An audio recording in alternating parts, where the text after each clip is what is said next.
The scope and extent. The region of the program over which the declaration of an identifier is visible is called the scope of the identifier. The scope relates to the accessibility, the period of existence, and the boundary of usage of variables declared in a statement block or a function. These features in turn define whether a variable is local or global in nature. There are two common terms related to the visibility or accessibility of a variable. The one is a global variable, other one is a local variable. The lifetime is the period during execution of a program in which a variable or function exists. It will be discussed later. The variables declared within the function body are called local variables. They are automatically generated at the point of their declaration within the function body and are usable inside the function body. These variables only exist inside the specific function that creates them. They are unknown to other functions and to the main program. The existence of the local variables ends when the function completes its specific task and returns to the calling point. They are recreated each time a function is executed or called.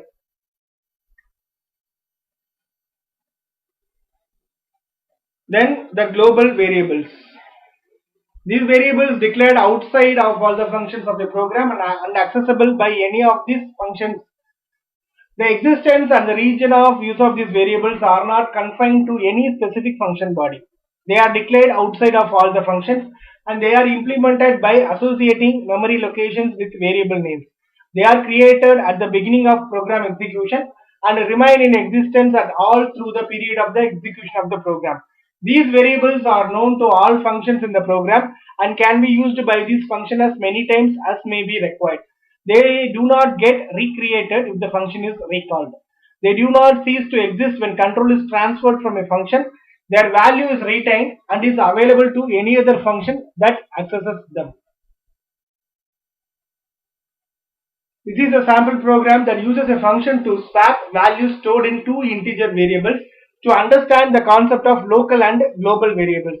The first one is by using local variable. Here the result depicts that the program code the above failed to exchange the numbers between the variables in the function main. This happened because firstly the variables a and b in the main function and that within the function exchange are not the same. The variables a and b within the exchange function are local variables and are created when the function is invoked, which means the program control is taken over by the function and these are killed the moment program control returns to the main program. While calling the exchange function from main function, the copies of the values held by a and b, which are local to main function, are handed over to the separate variables a and b that are local to the function exchange. Within this exchange function, the task of exchanging the values between its local variables a and b is carried out successfully. This is evident that the message is displayed when the program is run. This is in no way affects the values in variables a and b in the main function.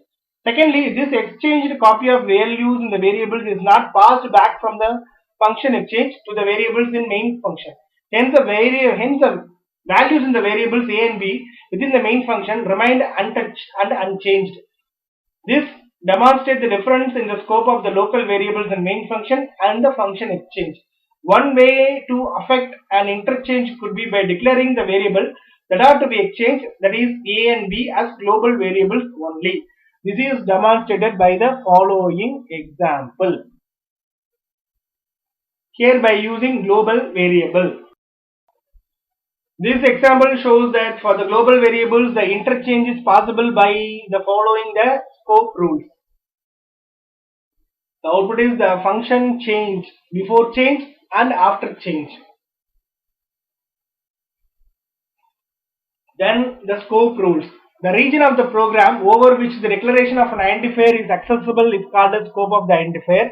It relates to the accessibility, the period of existence, and the boundary of usage of variables declared in the program.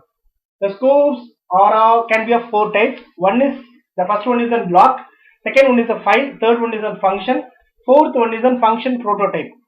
So first we will deal about the block scope.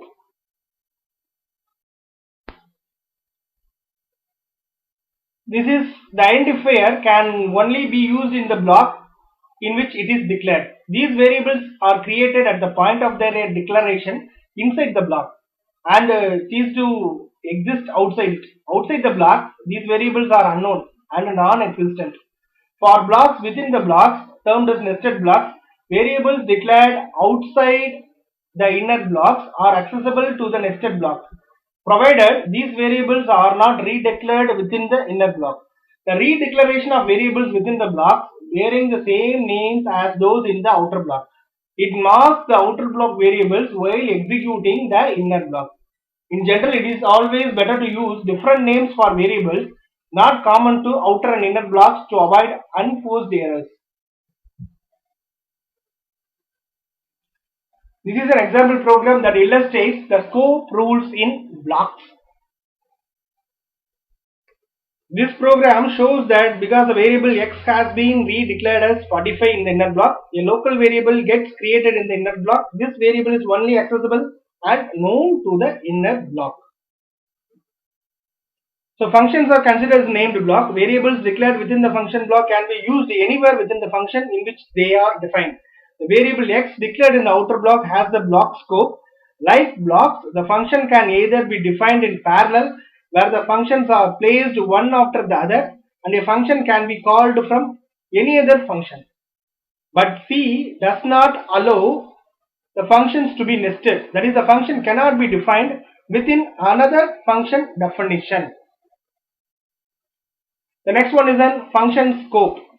This applies only to the labels. Normally the labels are used with goto statement. It simply means the labels can be used anywhere within the function in which they are defined. This includes use before definition. The next one is a file scope. This means that identifier can be used anywhere in the current file after the declaration of the identifier. This applies to functions and all variables declared outside the function. The file scope variable is also known as global variable. The illustration involving global or file scope variables has already been discussed. The next one is then function prototype scope. In order to improve readability and understandability, the function prototypes are usually written with dummy variable names. For example, the double max of within brackets double x comma double y close brackets. The identifiers x and y have function prototype which terminates at the end of the prototype.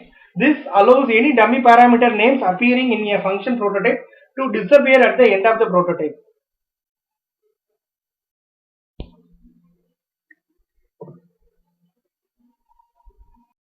Here in this program, the integer variable, that is the int variable name, does not conflict with the parameter name because the parameter went out of scope at the end of the prototype.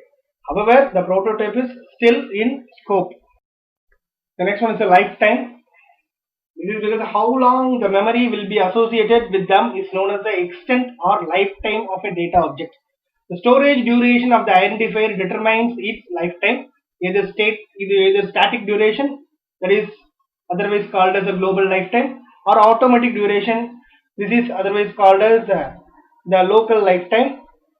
The duration of an object describes whether its storage is allocated once only at program startup or is more transient in its nature, being allocated and freed as necessary. Static duration means the object has its storage allocated permanently. That is, the storage is allocated at or before the beginning of the program execution, and the storage remain allocated until program terminates. The automatic duration means the storage is allocated and freed as necessary. The following rules specify whether an identifier has global or local lifetime. The global lifetime means all functions have global lifetime as do the identifiers declared at the top level, that is outside all blocks in the program at the same level of function definition. Then local lifetime. An object, that is unless it is declared as a static, is said to have local lifetime when it is created on entry to a block or function and destroyed on exit from the block or function. The formal parameters and variables declared at the beginning of the block may have local lifetime depending on the place of declaration. The data object created with the use of special library functions such as malloc or cloc etc. have dynamic duration, and the storage remain allocated from the time of creation at runtime until the program termination or until a call to a specific library function free function. Next one is the recursion. A recursive function is one that calls itself directly or indirectly to solve a smaller version of its task until a final call which does not require a self call. Recursion is like a top-down approach to the problem solving. It divides the problem into pieces, that is small parts, or selects one key step, postponing the rest. On the other hand, iteration is that one is a bottom-up approach.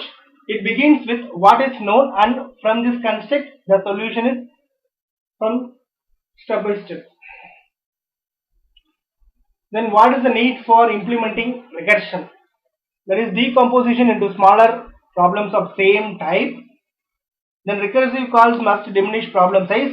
Necessity of base case. Base case must be reached. It acts as a terminating condition.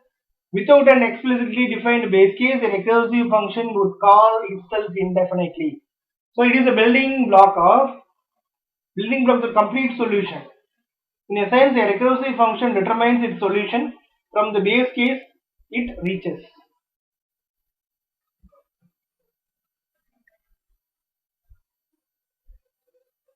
Then the types of recursion. The first one is the linear recursion. One recursive call is carried out as part of the execution of single recursive process. The second one is a non-linear recursion.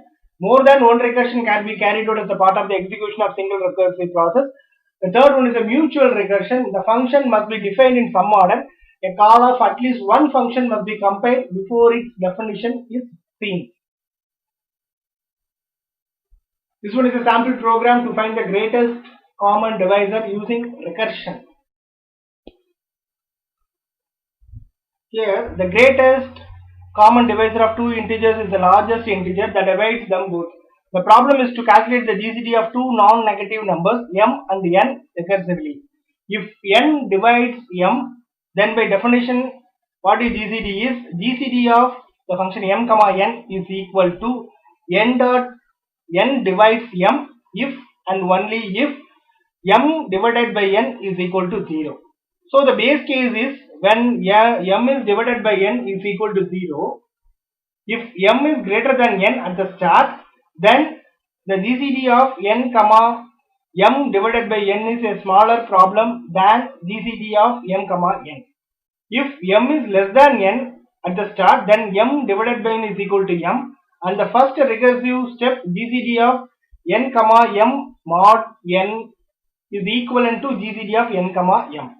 This has the effect of exchanging the parameter values m and n.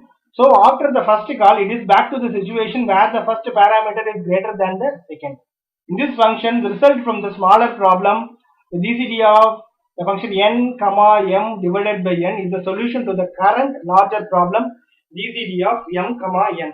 All the algorithm has to do is to find the solution to the base case and return it unchanged until it reaches the original problem. Using the definition given for GCD, the following code may be used in a recursive function to find the GCD of two integers. Here the output is enter the numbers are 48 and 18. The GCD of 48 and 18 is 6. Then the comparison between the recursion and iteration.